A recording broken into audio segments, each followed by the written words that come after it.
What exactly is the Forex, or the foreign exchange market? How can you trade it? And what are some of the basics that a beginner might need when first starting out in the world of currency trading? Let's go ahead and get into the video right now.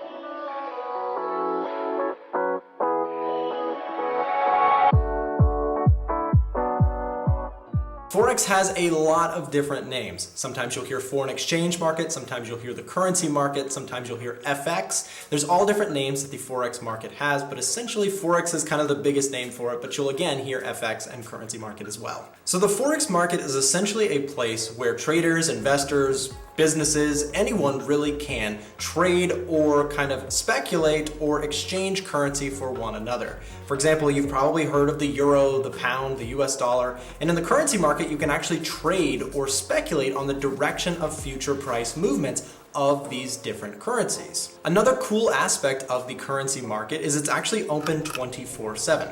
As retail traders, our brokers, which we'll get to soon, will allow you to trade for the most part 5 or 6 days out of the week, but the currency market is actually never fully asleep. Currency is always being exchanged around the world. Whenever you buy, whenever you sell, whenever you trade for a different currency, when you go to another country, that sort of thing. Now, compared to the other major markets of the world, such as the stock market, the bond market, the cryptocurrency market, these markets are tiny compared to the massive size of the foreign exchange market. Trillions of dollars literally are sold or bought or moved around in the currency market every single day, as this is, again, the world's most large market by far.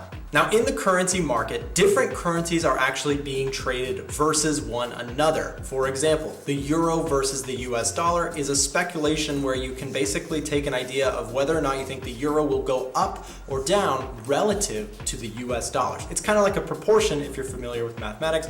It's like a numerator and a denominator almost, except they're kind of next to each other, and you're really just speculating on the overall direction of one currency relative to another. Now, when you're actually trading in the currency market, you can either be buying or selling or shorting, right? Selling and shorting are really the same thing. Essentially, you think that if you are buying, you think that the market is going up, and if you're shorting, the idea is that you expect the market to go down from the current price or wherever you enter. Now, additionally, there are take profits and stop losses. Now, a take profit is essentially a level on the chart or an order that you can place on your broker, on your platform, to say, at this point, I'd like to get out of the trade for a profit if the market moves from your entry to that level.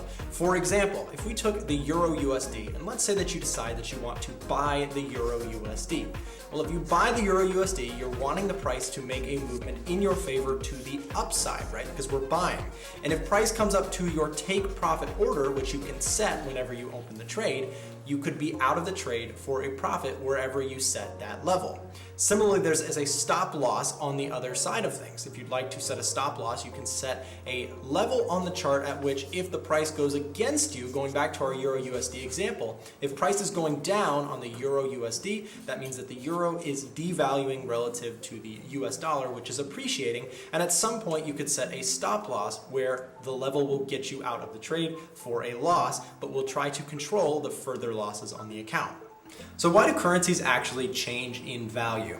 Well, there's a whole many reasons as to why a currency pair may go up or down. But one of the main couple reasons are, for example, news, economics of a particular country. There's different banks and institutions that are moving price around, as well as interest rates and all sorts of other factors, including technical analysis, which is essentially the idea that you can trade based off of significant levels and the price movement of the chart to make profits. Well, a lot of times when all these traders are putting in their different reasons for buying or selling, it causes the market to move, and sometimes we see it trend up or a trend down. Now, currency trading for retail traders, which is what you and I likely are if you are not working in an institution or a bank, we as retail traders are the new guys on the block. We're the small fish in a big pond.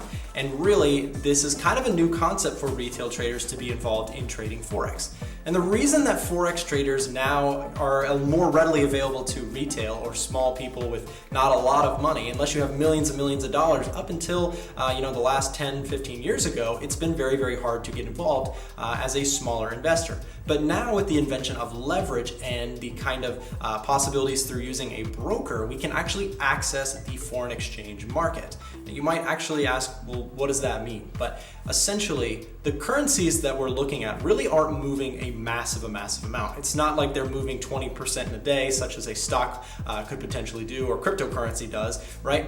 In fact, they move very, very little. So we would need to have a ton of currency units or millions of dollars or US dollars or euros or whatever we're trading to actually see a significant change of the account value, right? So that's where leverage comes in, which is a brokerage allows you to leverage your small amount of money into a bigger amount of money so that you can basically trade as if you were trading with much more money. For example, if you were trading with 100,000 US dollars on a price movement, well, now a price movement on your $500 or $1,000 account is actually going to be significant. Forex trading is something that is very, very exciting to a lot of people, and for good reason. There is good money to be made trading the currency market. I do hope that in the future you'll check out some more of my videos. I make all sorts of content for free here on YouTube to help out new traders as well as more advanced traders. So if you enjoyed the content, make sure you subscribe to the channel down below and give it a thumbs up here on the video. That would help me out to grow the channel and to share this message with more people. Thanks so much, and we'll catch you next time.